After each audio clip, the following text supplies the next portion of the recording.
Republicans here, but to those who are watching from a distance, all those millions of Democrats and independents who I know are looking for a cause around which to rally and which I believe we can give them.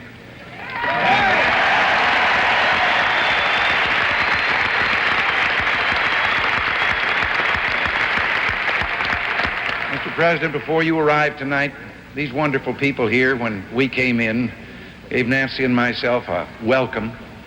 That, plus this, and plus your kindness and generosity in honoring us by bringing us down here, will give us a memory that will live in our hearts forever.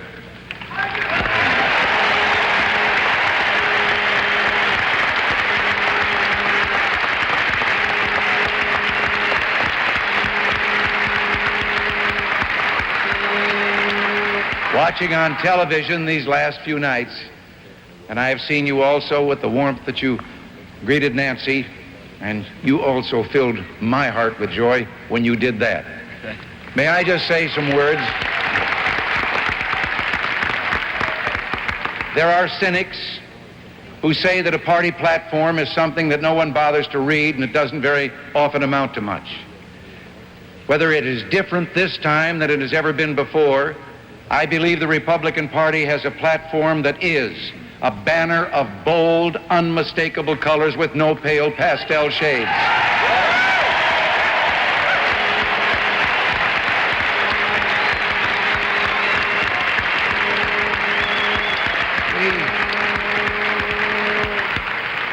We have just heard a call to arms based on that platform, and a call to us to really be successful in communicating and reveal to the American people the difference between this platform and the platform of the opposing party, which is nothing but a revamp and a reissue and a running of a late show of the thing that we've been hearing from them for the last 40 years.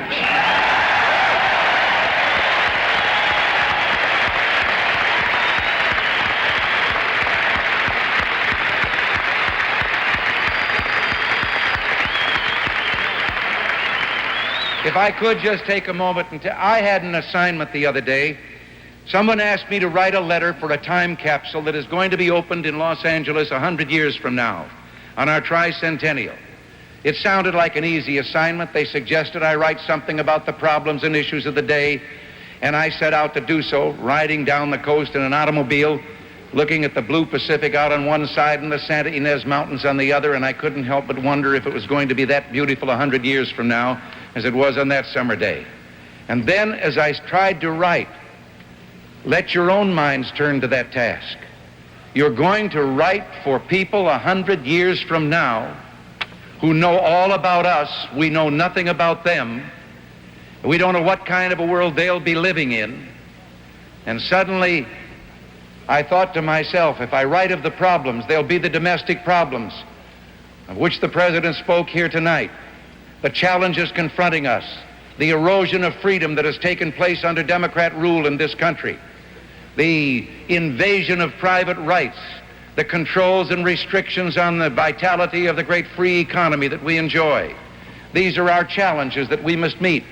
And then again, there is that challenge of which he spoke, that we live in a world in which the great powers have poised and aimed at each other horrible missiles of destruction, nuclear weapons that can in a matter of minutes arrive in each other's country and destroy virtually the civilized world we live in.